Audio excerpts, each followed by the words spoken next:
Hey everybody, it's Judy Cohen and this is a wake up call 525. How's my sound? Okay. All right. Thank you.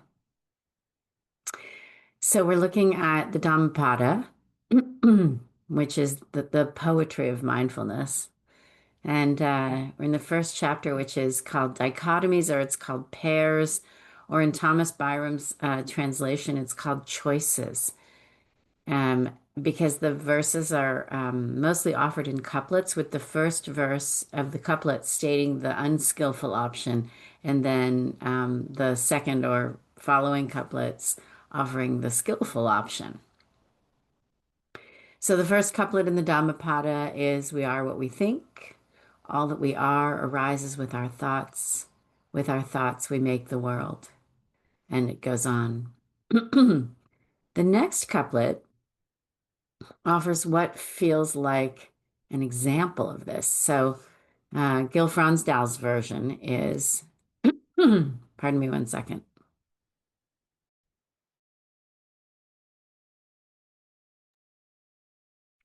Gil Fronsdal's version is, it goes like this, and this is in quotes: "They abused me, attacked me, defeated me, robbed me. For someone hostile like this, hatred does not end." And then it repeats, as many of the mindfulness verses do, and it says, "They abused me, attacked me, defeated me, robbed me.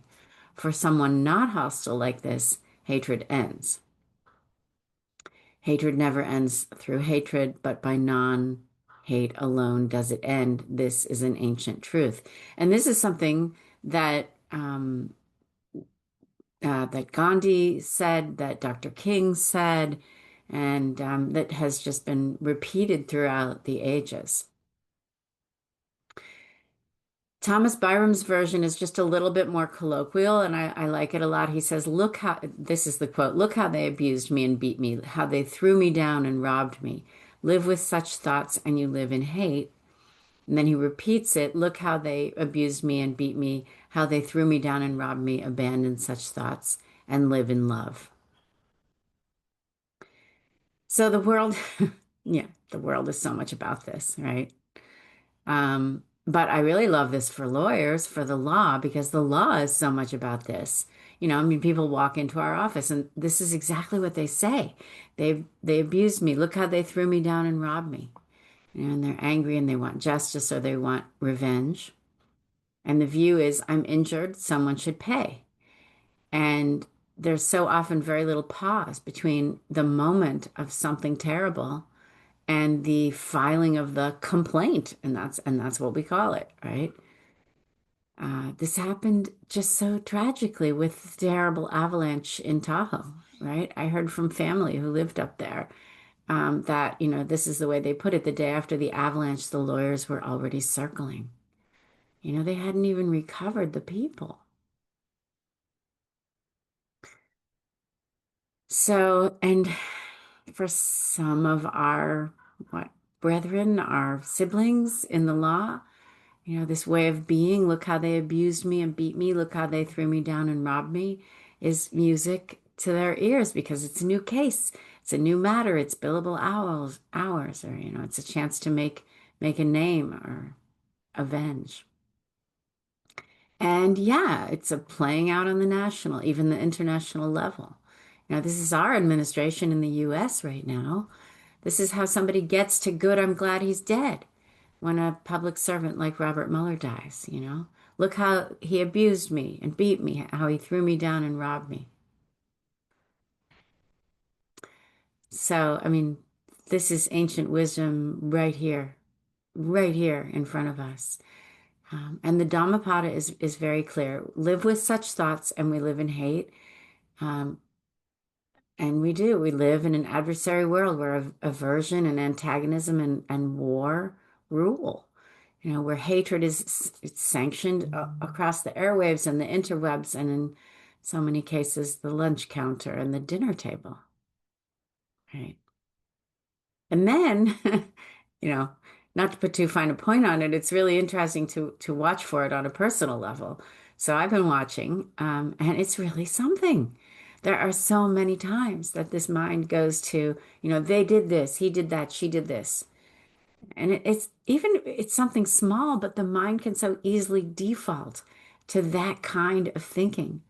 I don't want to think of myself as somebody who lives in hate, but it is a kind of hatred to walk through the day blaming others for the inconveniences of life, the traffic, the line at the market when I'm in a hurry, the unreturned call or email, the food left out on the counter, the unkind words. Uh, Look how they abused me and beat me, how they threw me down and robbed me. Right? So, I went to Norman Fisher, and in his book Training in Compassion, which is where he's offering his version of the 59 slogans of the Lojong, there's one slogan. It like came to mind as I was reading these couplets of the Dhammapada: drive all blames into one. And when I went back and read it, Norman is saying that drive all blames into one suggests that what we should do is take the blame no matter what, instead of blaming others. And there's a wonderful story in there about the head cook eating the snake, the head of the snake. And I'll tell it some other time. But what it really means, right? It is not that we should take the blame no matter what, instead of blaming others in some conventional way. Norman says, we've been doing that all of our lives, constantly feeling guilty, and if we're not feeling guilty, we're shamed. And he says what drive all blames into one really means is that, yes, things are going to happen. And we'll have the temptation to say, they abused me, attacked me, defeated me, robbed me. But don't. It may be their fault, Norman says, but you really can't blame them because everything that happens, disastrous as it may be, and no matter whose fault it is, has a potential benefit, no matter how bad it may seem at first. And it's your job to find out how to turn it into a benefit. I love Norman for the way that he just like cuts right to the chase. So he continues, he says, you take the full appreciation and full responsibility for everything that arises in your life, no matter whose fault it is. And he puts this in italics. This is very bad. This is not what I wanted. This brings many attendant problems. But what are you going to do with it? What can you learn from it? How can you make use of it for the path? So, not saying, look how they abused me and beat me, how they threw me down and robbed me, not letting unskillful thoughts um, stick around when they've arisen, but abandoning them. And this is a main tenet of mindfulness, isn't it? And when skillful thoughts like, how can I make use of this? What can I learn here arise, encouraging them and sustaining them. That's what we're all about. That's what we're learning. That's our whole lives as practitioners, right?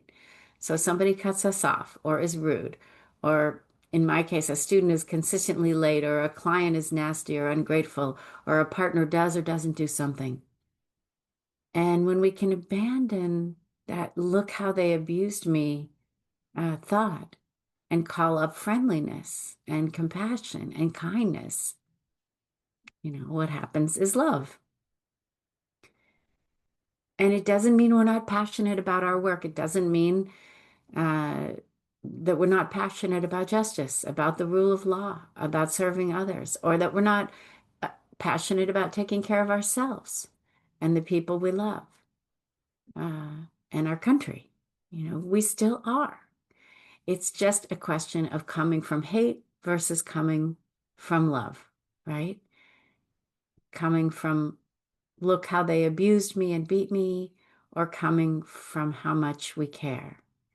Letting go of hate and being a loving presence, bringing friendliness into each moment, no matter what. Hatred never ends through hatred. By non-hate alone does it end. This is an ancient truth. So you can try it out because the Dhammapada says it's true, so maybe it is, right? So try paying attention at this really granular personal level when the thought arises, look how they abused me. or look how they abused them, right? And when you can, just let that thought go, but don't let go of how much you care, and let care be what's left. And then follow Norman's advice and see how you can make use of it on the path.